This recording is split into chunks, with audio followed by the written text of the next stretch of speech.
Alrighty, this is the second lesson for May 14th. I'm going to sit back in my chair. How nice is that?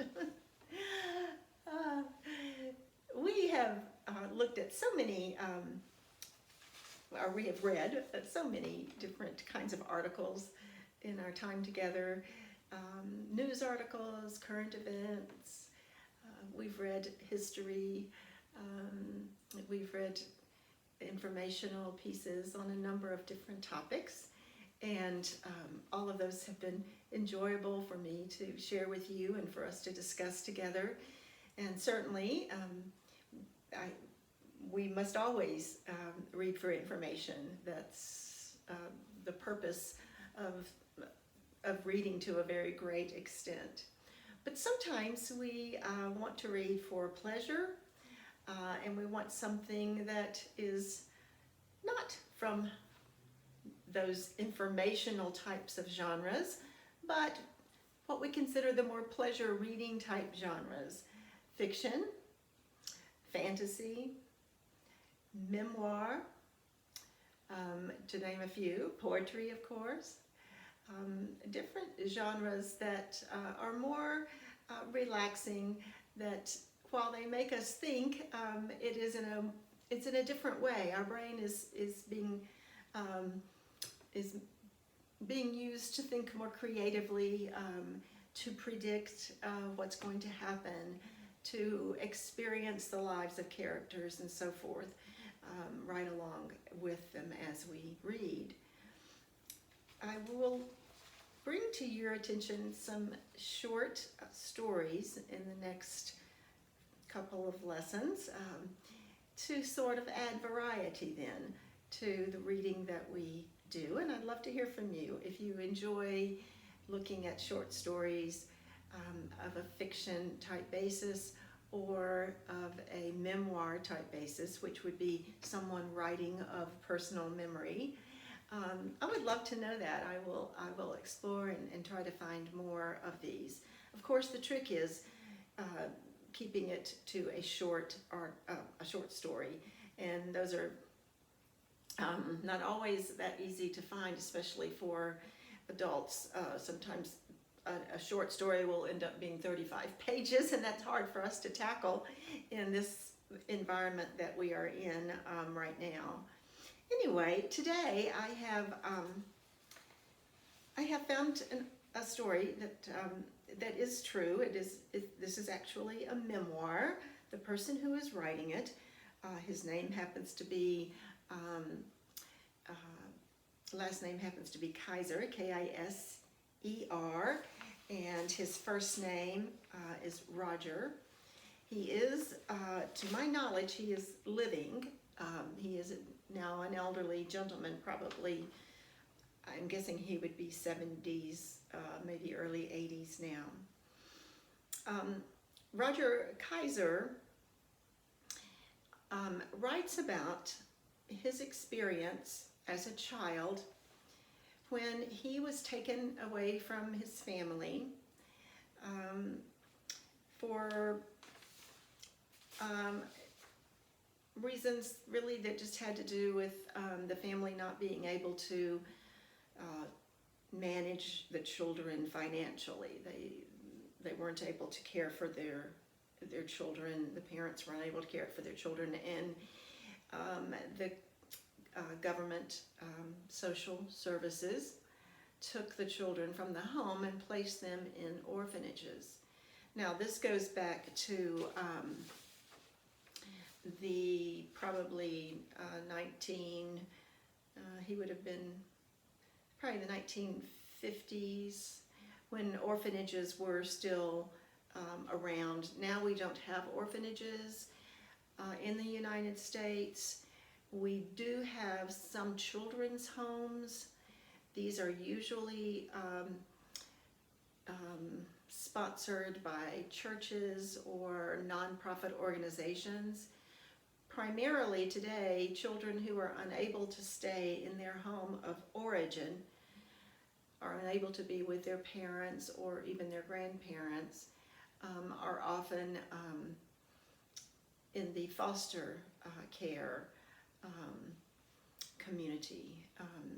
That means that they spend a certain amount of time with different homes, in different homes, with people who are foster parents, who provide for them with financial help that comes from the government until perhaps that child is adopted by a family who's looking for a permanent adoption.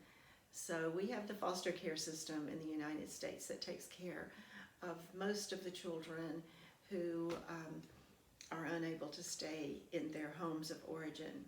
But Roger Kaiser writes about a time when the place that most children went was to an orphanage if they did not have family members who could take them. Therefore, his experiences are real. To the best of his memory, they are what happened.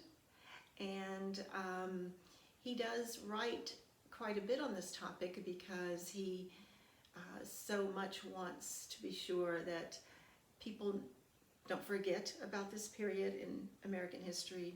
They don't forget that many children suffered in orphanages. Many children suffered. And that we must never let this kind of treatment happen again. Now, just to be very fair, there were certainly orphanages that treated children well. There were people within orphanages, even bad ones, that treated children well. So you might have certain caring individuals, and you might have certain very cruel individuals working within the same orphanage. And the children would just hope that they would encounter the goodness of those better people as they live there. Just a few other words that could come up as you read this story, and then I'm going to read the story to you today, and you will receive it in an email so that when you get it, you can follow along with my reading, and we're going to discuss then the meaning of the story. If we don't have time today in these lessons, we will discuss meaning next week. So the first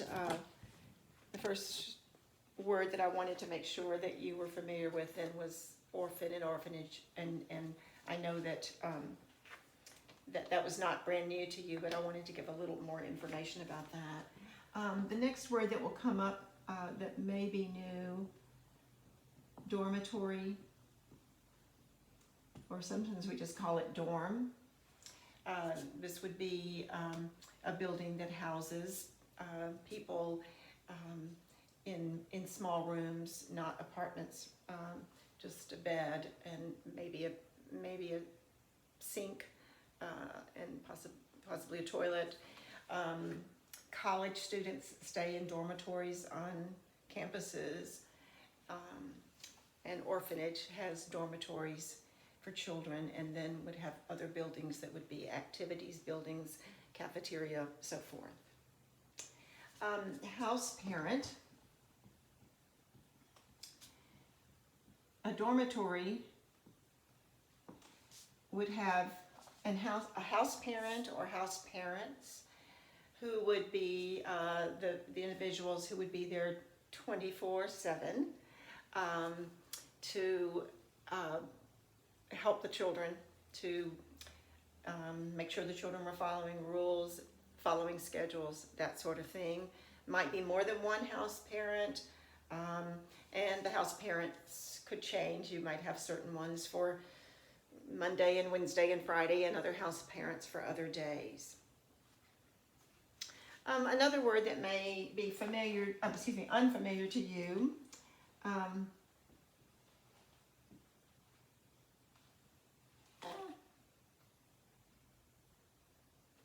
It's an A, I'm sorry. Azalea bushes. Or here in the South, we refer to them as the azaleas. The azaleas are blooming everywhere right now. They are a bush that can be anything from a foot tall to maybe 3 or 4 or 5 feet tall, and they have beautiful white and pink or red blossoms. Oftentimes people put them together in a lot of azaleas together as a hedge or a grouping of azaleas, but you're seeing them just all over the place right now because they are in full bloom. And the story that Roger Kaiser has written takes place in Georgia, actually, and he mentions the azaleas. This word, I would bet, is unknown to you. It is not a real common word. Strewn. If something is strewn, it is tossed about, okay? So you might often see the word about after strewn. An example would be Cheerios with a child. The Cheerios were strewn about the kitchen floor, or strewn all over the kitchen floor, strewn around the kitchen floor, okay? Tossed everywhere, kind of a mess. Strewn. Not that common. Another word, you may know this one, cement.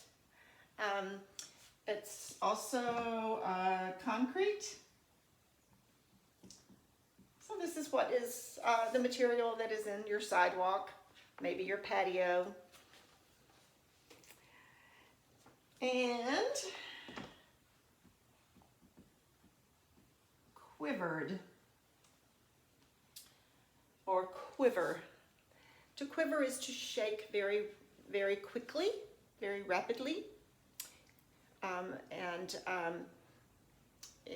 It is a very nice descriptive word to describe things like the leaves on the trees quivered in the wind. Her nerves were quivering before she gave the speech. And I think there was one more here, and it is spat, which happens to be the past tense for spit. And we know what that is. But you may not have heard the past tense for spit. That's in the story. All right. Looking at our time, I will probably read some of the story and then have to stop and read the rest of it in the next section. I'm going to begin by just reading. We're going to go back through for meaning, all right? You're going to gain a lot of meaning right off the top, I think. But with any piece of writing, memoir or fiction, there are often layers of meaning, right? Sometimes what we see on the top, what we understand right off, is only part of the full meaning that the writer wants us to have. The title of this is Butterflies.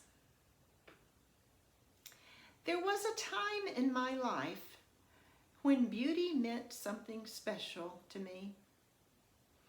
I guess that would have been when I was about 6 or 7 years old. Just several weeks or maybe a month before the orphanage turned me into an old man. I would get up every morning at the orphanage, make my bed, just like the little soldier that I had become, and then I would get into one of the 2 straight lines and march to breakfast with the other 20 or 30 boys who also lived in my dormitory. After breakfast one Saturday morning, I returned to the dormitory and saw the house parent chasing the beautiful monarch butterflies who lived by the hundreds in the azalea bushes strewn around the orphanage. I carefully watched as he caught these beautiful creatures, one after the other, and then took them from the net and then stuck straight pins straight through their head and wings, pinning them onto a heavy cardboard sheet. How cruel it was to kill something of such beauty. I had walked many times out into the bushes, all by myself, just so the butterflies could land on my head, face, and hands, so I could look at them up close. When the telephone rang, the house parent laid the large cardboard paper down on the back cement step and went inside to answer the phone. I walked up to the cardboard and looked at the one butterfly who he had just pinned to the large paper. It was still moving about, so I reached down and touched it on the wing, causing one of the pins to fall out. It started one wing with the other pin, It started flying around and around, trying to get away, but it was still pinned by the one wing with the other straight pin. Finally, its wing broke off, and the butterfly fell to the ground and just quivered. I picked up the torn wing and the butterfly, and I spat on its wing and tried to get it to stick back on so it could fly away and be free before the house parent came back. But it would not stay on him. I'm going to pause.